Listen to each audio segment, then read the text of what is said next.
Yeah, good evening. We got about 15 seconds that I killed time because of dead time on my previous videos, and we're going to have a first here today. So, see how this goes. And in a few seconds here, instead of my normal, it's going to be Murray in the house.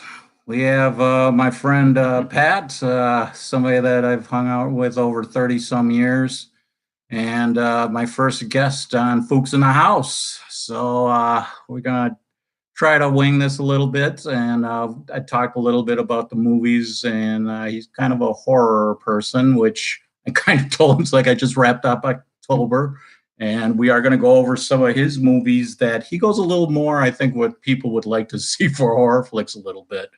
We're just going to talk a little bit about them, and so what we're going to talk about are some movies that he's like, I haven't seen these movies 7, 8 years. I'm like, yeah, we're winging this. So, Pat, one of your movies that you enjoy or would like to share for a horror flick? So I mentioned The Ring. Now you haven't seen this movie, so your contribution apparently is not going to be. No, this is going to. Yeah, Pat's going to be running a little bit. So you can ask me questions about those movies. How does that sound? Okay. So, The Ring, 2002. Fast-paced. Take a while for storyline.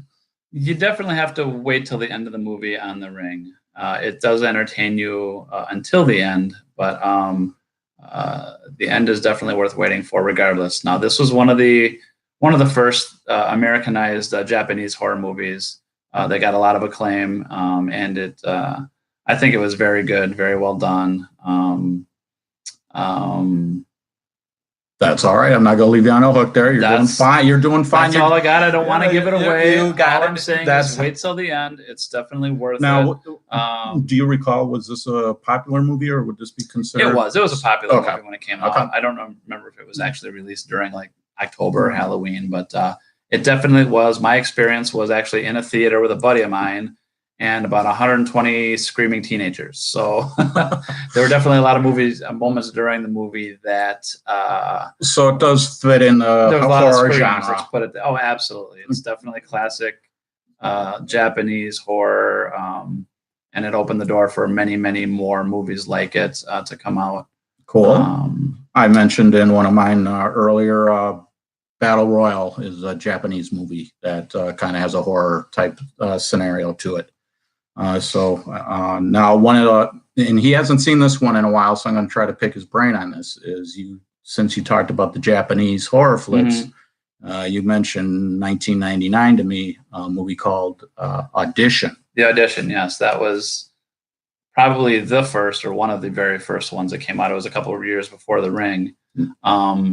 And this one was English subtitled, so you did have to do some reading, but you get used to that pretty quickly. It's not that big of a deal. I've mentioned subtitle movies, so people are aware. People either love it or hate it. If you just give it a chance, if you're of normal intelligence, you can work it out.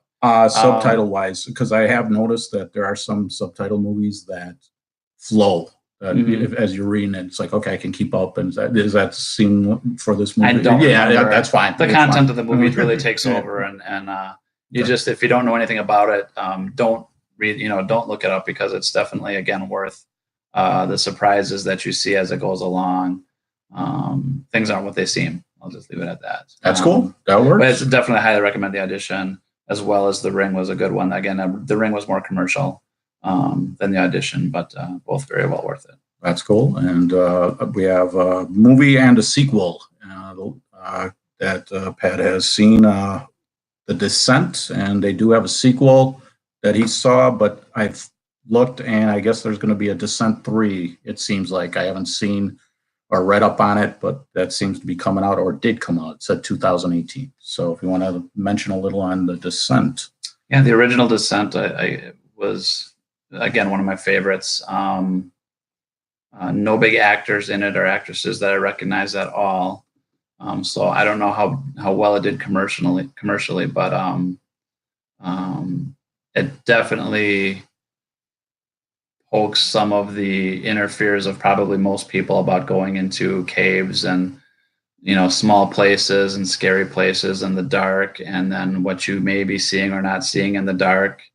and how you escape those situations. So the sequel, is that kind of go down the same road, or a little it does less lighter? Or? It holds up okay. The original I thought was much better. I can't really talk too much about the sequel because there's maybe some or maybe not all the original characters still in it, but do some of the original characters make it to the sequel? Yes. Okay, at least one, I would say, for sure. That's totally fine. But again, what gets you is it really touches on people's fears, real life fears of being in a cave, possibly being stuck in a cave, or just in small tight spaces. And I think most people can relate to that. And then just seeing it through and seeing where it goes, and going into a cave that has never been explored really before, and your worst nightmares come true. So if you like that, it's a good movie. So I'll stand by it. Okay. So here's for our first guest appearance on Foots in the House. So Murray in the house this evening, and hope everybody enjoys, and coming back at you down the road. Have a good one. Cheers. Thanks, Jim.